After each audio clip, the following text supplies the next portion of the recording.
Hey guys, this is Karan Binani from MobiScrub, and in this video we're going to talk about the camera of the Galaxy Mega 5.8. So at the back you have an 8 megapixel sensor with LED flash and autofocus. It can shoot full HD videos. In the front you have a 1.9 megapixel camera, and this too can shoot videos but at 480p quality only. Let's jump inside the camera application. So you can obviously place shortcuts on the lock screen itself, or you can just go back inside to your home screen or to your app screen and launch the camera application. So guys, this is the stock camera UI of the Galaxy Mega 5.8, very similar to what we've seen in the Galaxy S4, which again was inspired by the Galaxy camera interface. You can see that instead of having a list style modes, you now have more visual modes, and you've got sound and shot as well, which was introduced in the Galaxy S4. And then you have the continuous shot, which takes about 3 images per second, and you can take 20 of those together. And then you have the plain old auto mode, which most of us use almost all the time. On the top left corner of the UI, you've got a toggle for the front and the rear camera. Then you've got additional settings that you can go into. You can toggle your flash, so just by tapping on it between auto, off, and on. Then you've got a timer mode, so you can set to 2 seconds, 5 seconds, or even 10 seconds, depending on your requirement. Then you have exposure levels. You've got video mode, so whether when you're recording, you can actually record for MMS size, which is very low weight. And then you have a variety of share options. You also have a bunch of effects that you can apply, color effects or art effects. But what's really disappointing is that they did not put the effects that are there in the Galaxy S4 camera UI. Very disappointing. I was really looking forward to having those effects over here.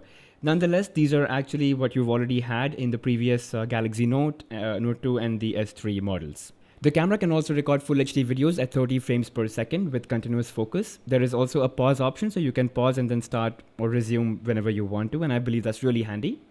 There's also this button that can take pictures on the right side at the bottom. I don't know why it's disabled right now, but I guarantee you that it works.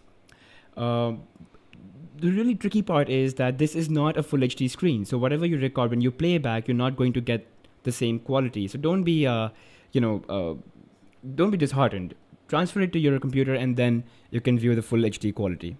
Now there are more settings that I did not show you earlier. So you can select your photo size. Right now it is set to a default of 6 megapixel. You can actually go in and turn to 8 megapixels. So let me show you that. Photo size, and there you go. It is set to 6 megapixel wide. You can actually go in and turn to 8 megapixel. But anyway, for the purpose of the video, I'm going to keep it to 6 megapixels. You also have more options for video. Well, not so many, it's just one actually. So let me just go into video. There you go.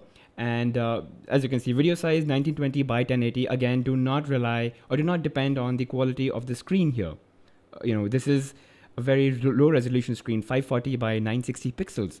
So guys, don't do that. Always transfer to your computer and then look at it.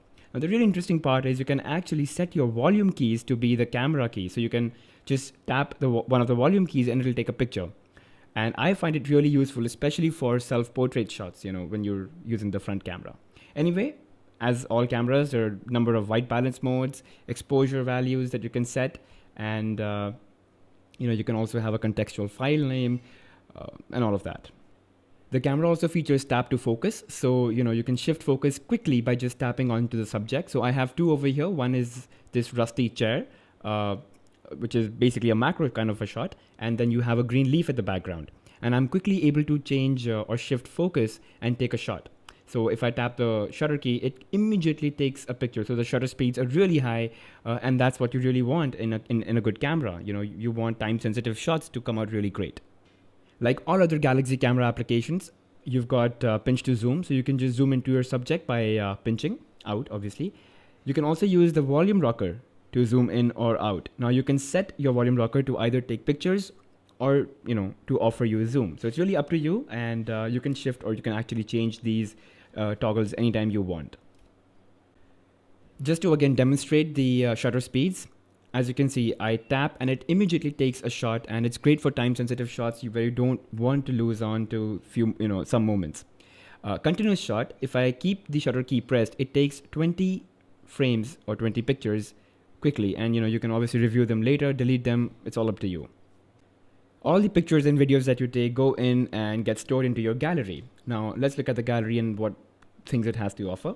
So it's got the same, the new S4 gallery view, and you have these albums on the left and you've got images on the right. You can just tap and hold and select multiple ones and, drag and drop them to any other album. So it's really easy and quick to organize your photos. Apart from that, you can also sort your albums or your images by albums, by location, by people. So by location, I basically mean that you can geotag your photos and you can see pictures from a specific location wherever you were. And then you have multiple options to share. And I think this is one of the really great features of Android, that whatever applications you have installed, when you push the share button, it'll actually throw up all the applications that you can possibly use to share your image. So the Galaxy Mega 5.8's camera is pretty decent and takes some really great shots. It can record full HD videos at 30 frames per second, which is quite impressive. The shutter speeds are quite high, so you never miss on to time-sensitive shots, and you can always grab those moments. So that's it about the review of the camera in the Mega 5.8. There would be sample pictures and sample videos. The link would be in the description below. Feel free to check out the full review and the gaming review of the Galaxy Mega 5.8. Just click on one of these thumbnails and I'll take you to those videos. Thank you guys, and don't forget to subscribe.